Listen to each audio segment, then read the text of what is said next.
Hello students, welcome to Others English classes and today we are going to discuss chapter 3rd Uncle Ken on the job. Class 6 Lavender literature reader, and this is very beautiful short story written by Ruskin Bond. So before starting this chapter, I would like to say about few lines about Ruskin Bond. Ruskin bond जो कि एक Indian writer थे। Ruskin Bond के बारे में कुछ लाइनें आप लोगों को बताना चाहूँगी। Ruskin Bond was born in Kasauli in 1934 and he grew up in Jamnagar, Dehradun, Delhi and Simla. He is the author of over 100 books of fiction, non-fiction and poetry. उन्होंने 100 से भी ज़्यादा फिक्शन और नॉन फिक्शन और poetry लिखी हैं। Among them are the room on the roof, इनके कुछ फेमस वर्क है। The room on the roof, a fight of peasants, the blue umbrella, a book of simple living and friends in wild places and lone fox dancing. तो ये सारे कुछ important books हैं इनके, Ruskin Bond के। Ruskin Bond ने ही ये uncle Ken on the job बहुत ही खूबसूरती से लिखा है, जो कि एक छोटे बच्चे पर बेस्ड है, उस पर आधारित है। Now we are going to start read this story about a grandmother who helps her lazy son find a job. तो इसमें आप देख सकते हैं कि एक जो ग्रैंड मदर है वो अपने बेटे की जॉब में कैसे उनको हेल्प करती हैं।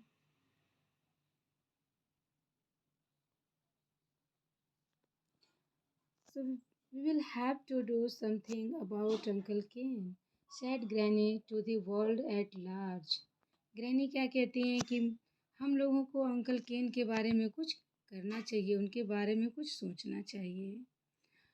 I was in the kitchen. Who said this word I was in the kitchen? यहाँ पर किचन में कौन है? ये बच्चा खुद को कंसीडर कर रहा है because he is the narrator of the story. यही वो बच्चा है जो इस स्टोरी का नरेटर भी है, इसने ही इस स्टोरी को नरेट किया है। तो ये खुद को यहाँ पर कंसीडर कर रहा है कि मैं उस समय किचन में था जब ग्रैनी ऐसा बोल रही थी। ठीक है।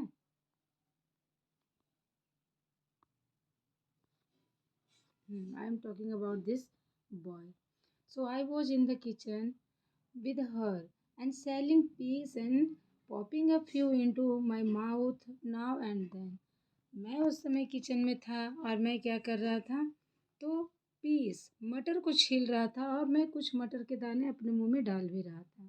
सूजी द सियामी कैट। सूजी कौन है यहाँ पर? ये कैट है, एक तरह का सियामी कैट है, ये दूसरे एक फॉरेन कंट्री कैट है। Sat on the sideboard and patiently watching Granny prepare an Irish stew. तो स्ट्यू क्या होता है? एक मटन वाली एक डिश होती है। वो ग्रेनी को बहुत ही पीसफुली उस डिश को बनाते हुए देख रही थी। सूजी लाइक्ड आयरिश स्ट्यू। सूजी को वो डिश बहुत पसंद है। It's not that I mind him staying, said Granny, and I don't want any money from him either, but isn't isn't healthy for a young man to remain idle for a long time. मुझे उनसे कोई पैसे वैसे नहीं चाहिए, मुझे उनसे कुछ बेनिफिट नहीं चाहिए, मगर ये अच्छा नहीं लगता है कि वो इतना बड़ा आदमी होकर के विदाउट जॉब बैठा है, अंडर जॉब बैठा है। So is uncle Ken a young man grand? क्या अंकल केन जो है वो यंग मैन है? वो बच्चा मजाक करता है कि मेरे अंकल जो हैं क्या वो यंग मैन है, क्योंकि वो ग्रैनी ने कहा ना कि एक यंग मैन बैठा है खाली तो अच्छा नहीं लगता है। तो ये बच्चा ज़रा सा मस्ती कर रहा है कि क्या वो यंग मैन है। He is 40, everyone says he will improve as he grow up. लोग कहता है कि वो बड़ा होगा तो इम्प्रूव करेगा, वो चूँकि 40 का हो चुका है। He could go and live with aunt Mabel. वो कहाँ जाके रह सकता है? मेबल के पास। He does go and live with aunt Mabel and he also lives with Aunt Emily and Aunt Beryl. So that's is terrible. यही यही परेशानी की बात है कि वो कभी अपनी बहन मैबल के यहाँ चला जाता है। बच्चा आंट कह रहा है, लेकिन वो केन की सिस्टर है एमिली और मेबल। ये सब क्या है? अंकल केन की सिस्टर हैं। सो दैट सिस्टर, यही परेशानी की बात है। He has too many doting sisters ready to put him, कि उनकी बहुत सारी सिस्टर्स हैं and put up with him, जो उनको हेल्प करना। यही मुसीबत है कि उनकी जो सिस्टर्स है, डॉटिंग सिस्टर्स, इनकी प्यारी बहनें इनको हेल्प करती हैं और ये उन पर डिपेंड रहता है, जिसकी वजह से ये कुछ नहीं कर पाता है।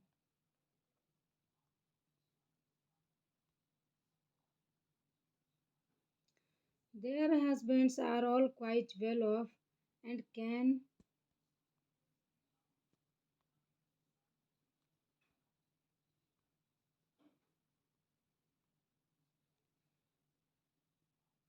afford to have him now and then, कि उनके जो हस्बैंड्स हैं वो तो अब तक सब कुछ अफोर्ड कर रहे हैं। So are can spends 3 months with Mabel, 3 months with Beryl and 3 months with me, कि वो 3 3 महीने करके अपना गुजारा कर रहा है। 3 months एक बहन के पास रहता है, स्टे करता है। 3 months दूसरी बहन बैरिल के पास स्टे करता है और 3 महीने वो मेरे पास आकर स्टे करता है। That That's way he gets through the year as everyone's guest and doesn't have to worry about making a living.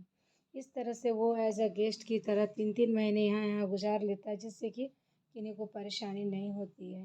His lucky in a way, I said, कि इस मामले में ये लकी है, लेकिन कब तक?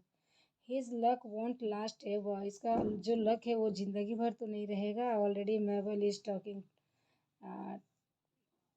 Talking of going to New Zealand, क्योंकि अब जो उनकी सिस्टर है ना वो न्यूजीलैंड जा रही है। And once India is free and just a year और टू फ्रॉम नाउ, और पता नहीं 1 2 साल के लिए या कितने साल के लिए जा रही है। Emily and Beryl will probably go off England, की ये जो दोनों हैं एमिली एंड बैरिल, ये जो इनकी बहन और इनके जीजाजी हैं, ये लोग भी जा रहे हैं इंग्लैंड। अब because their husbands are in the army and all the British officer will be leaving, ये आर्मी में है और आर्मी लोगों को वहाँ से जाने की अनुमति नहीं दी जाती है, तो वो पता नहीं वहाँ कब तक रहने वाले हैं। Can't uncle Ken follow them to England, और अंकल केन जो हैं वो अब इंग्लैंड इनको फॉलो नहीं कर पाएंगे। So he knows he will have to start working off he goes there.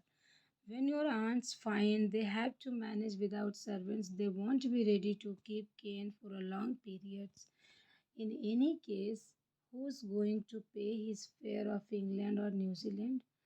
कि देखो भाई, अभी तक तो इसका चल रहा है, लेकिन हमेशा ऐसा नहीं चलने वाला है, क्योंकि he knows he will have to start working if he goes there. When your aunts find they have to manage without servants, कि जब तक आपकी आंटियाँ मैनेज तब तक कर पा रही जब तक उनके पास सर्वेंट्स है। जब उनके पास सर्वेंट्स नहीं होंगे तो भी ये लंबे समय के लिए इनको अफोर्ड नहीं कर पाएगी, इनको नहीं झेल पाएगी। इन एनी केस, कि हु इज़ गोइंग टू पे हिज फेयर, और कौन इसका जो किराया है, इसका जो खर्च है वो पे करने वाला है इंग्लैंड और न्यूजीलैंड का, बताओ। इफ़ ही कांट गो, अगर ये नहीं जाएगा, he will stay here with you, और अगर ये नहीं जाता है ग्रैनी, तो ये फिर आप ही के पास यहाँ पर रहेगा। यू विल बी हेयर, क्योंकि आप यहाँ हैं। वॉन्ट यू, क्या आप यहाँ नहीं हैं? And not for ever only while living, granny कह रही, लेकिन सब दिन के लिए नहीं, बस जब तक मैं जीवित हूँ। You won't go to England, क्या आप इंग्लैंड नहीं जाओगे? No, I have grown up here and I am like the trees, कि मैं एक पेड़ की तरह हूँ और मैं यहीं पली बढ़ी हूँ, इसलिए मैं कहीं नहीं जाऊँगी। आई हैव टेकन रूट, मेरी जड़ें यहीं पर है। I want be going away not until, कि मैं कभी यहाँ से नहीं जाऊँगी, मेरी जड़ें यहीं पर है, एक बूढ़े वृक्ष की तरह, है ना, लाइक एन ओल्ड ट्री, इसके तरह मेरी जड़ें यहीं पर है। I am without any more leaves, कि मैं बिना पत्तों की पेड़ की तरह हूँ। You will go through when you are bigger, तुम भी तो चले जाओगे जब तुम बड़े हो जाओगे। You will probably finish your schooling abroad, कि भाई तुमको अपनी स्कूलिंग अब्रोड में जा कर के फिनिश करनी है। I had rather finish it here, कि मैं यहीं पे करूँगा ग्रैनी। बच्चा कह रहा है कि मैं यहीं पे करूँगा। I want to spend all my holidays with you, कि मैं मेरा अपना सारा हॉलीडेज आपके साथ स्पेंड करना चाहता हूँ। इफ़ आई गो अवे, अगर मैं दूर चला जाऊँगा, so who will look after you when you grow old, कि जब मैं चला जाऊँगा तो आपकी देखभाल कौन करेगा जब आप बुजुर्ग हो जाओगे। दादी हंसकर कहती हैं, आई एम ऑलरेडी 60 ओवर 60, कि मैं पहले से ही 60+ हूँ बेटा। इज दैट वेरी ओल्ड, क्या मैं बहुत ज़्यादा बुजुर्ग नहीं हूँ। It's only a little older than uncle Ken, कह नहीं आप अंकल केन से बस थोड़े से बड़े हैं। And how will you look after him when you are really old, कि आपको कौन देखेगा जब आप सच में और बूढ़ी हो जाओगी। He can look after her self if he tries, and it's time he started, it's time he took a job. So I ponder on the problem. I could think of nothing that would suit Uncle Cain, or rather, I could think of no one who would find him suitable.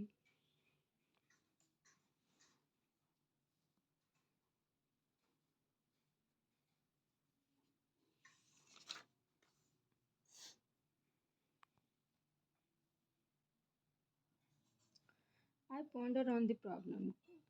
मैं carefully सोचता हूँ। Pondered means होता है thought about something carefully, आराम से सोचना है। On the problem पर मैंने सोचा। I could think of nothing that would suit uncle Ken, लेकिन मैं इस नतीजे पर पहुंचा हूँ कि अंकल केन के लिए इस तरह का सूटेबल कुछ भी चीज़ नहीं है। और rather I could think no one who would find him suitable, और अब मुझे ऐसा लगता है कि किसी भी इंसान के पास उनके लिए कोई सूटेबल काम नहीं है। इट वॉज आया हु मेड अ सजेशन, वो एक आया है जिसने मुझे एक सजेशन दिया है। And the Maharani of the Jethpur, the Maharani of the Jethpur needs a tutor for her children. She said just a boy and a girl. कि एक आया है जिन्होंने एक सजेशन दिया है कि जेठपुर की जो महारानी है उनको अपने बच्चों के लिए एक लड़का या लड़की ट्यूटर चाहिए। So how would you know, तुम्हें कैसे पता, तुम कैसे जानते हो, said granny. I heard it from their ayah, कि मैंने ना उनकी आया से सुना है कि उनको एक ट्यूटर चाहिए। And the pay is 200 rupee a month and there is not much work, only 2 hours every morning, कि ज़्यादा काम नहीं है, सिर्फ 2 घंटे पढ़ाना है सुबह में और उसके लिए 200 वो पे करेंगे। That should suit uncle Ken, I said, कि हाँ ये हो सकता है कि अंकल केन को सूट करे ये job. Yes it is a good idea said granny, and we will have to talk him into applying, कि मैं उनको बोलूँगी, हम लोग उनको बोलेंगे कि इसके लिए अप्लाई कर दो। He ought to go over and see them, and the Maharani is a good person to work for, कि ठीक है महारानी अच्छी लेडी है तो इसके लिए अंकल केन सही रहेंगे, उनको भेजना सही रहेगा। Now Uncle Ken agreed to go over and inquire about the job. ठीक है, अंकल केन इसके लिए एग्री हो गए जॉब की इंक्वायरी के लिए। एंड द महारानी was out when he called, but he was interviewed by the Maharaja.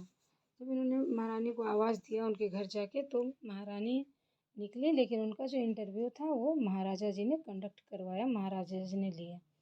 Do you play tennis, उनका फर्स्ट क्वेश्चन था कि do you play tennis, asked the Maharaja.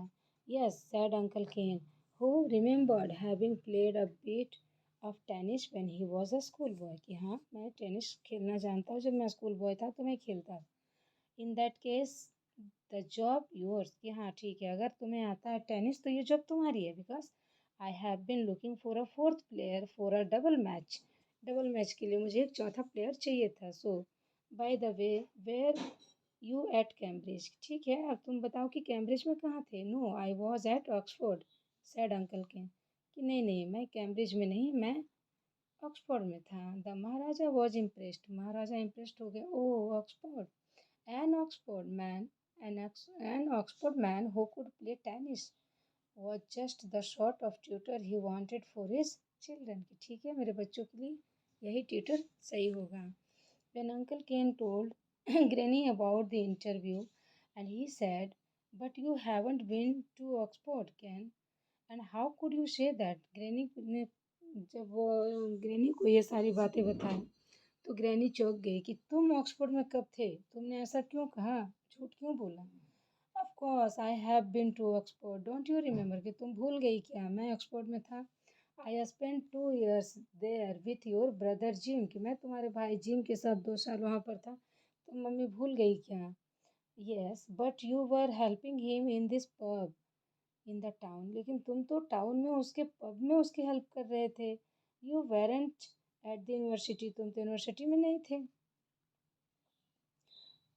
तो अंकल केन का कहना है कि well the maharaja never asked me if I had been to the university, कि महाराजा ने मुझसे ये थोड़ी ना पूछा है कि मैं यूनिवर्सिटी में था कि टाउन में था. उन्होंने सिर्फ पूछा कि तुम कहाँ थे, तो मैंने बताया कि अब्रॉड में था, ऑक्सफोर्ड में था. He asked me if I was at Cambridge and I said no, कि उसने मुझे पूछा कि तुम कैम्ब्रिज में थे, मैंने कहा नहीं. आई वॉज ऑक्सफोर्ड, मैं ऑक्सफोर्ड में था. सो विच वॉज परफेक्टली ट्रू, ये तो सच्ची बात है. He didn't ask me that what I was doing at Oxford, उसने मुझे पूछा ही नहीं कि मैं ऑक्सफोर्ड में क्या कर रहा था. What difference does it make, तो इसमें क्या अलग बात है, क्या गलत बात. एंड ही स्ट्रोल्ड ऑफ विस्लिंग, और वो विस्लिंग करते हुए निकल गया. स्ट्रोल्ड मीन्स होता है वॉक इन अ लेजरली वे, एकदम केयरलेसली वो सीटी बजाते हुए निकल जाता है. So it was your story. I think we have finished our story written by Ruskin Bond. Now I am talking about Ruskin Bond. Ruskin Bond, born in 1934, is an Indian author of British descent. He lives with his adopted family in the Landor in Missouri, India, and India Council for Child Education has recognized his role in the growth of children's literature in India, and he got the Sahitya Academy Award in 1992 for our Three Still Grow in Dehra. His published work in English, he was awarded in Padma Shri in 1999 and Padma Vibhushan in 2014. Oh, wow. He got many awarded, Padma Shri and Padma Vibhushan, and also a Sahitya Academy Award. Okay, so Ruskin Bond was a very prominent writer of Indian history literature. And now I think we have already finished our chapter. मैंने पूरी कोशिश की है कि आप लोगों को ये अंकल केन अच्छे से समझ में आया होगा, आई होप. अब हम लोग नेक्स्ट वीडियो में इसका क्वेश्चन आंसर डिस्कस करेंगे. Okay okay then thank you बच्चों, थैंक्स फॉर वॉचिंग.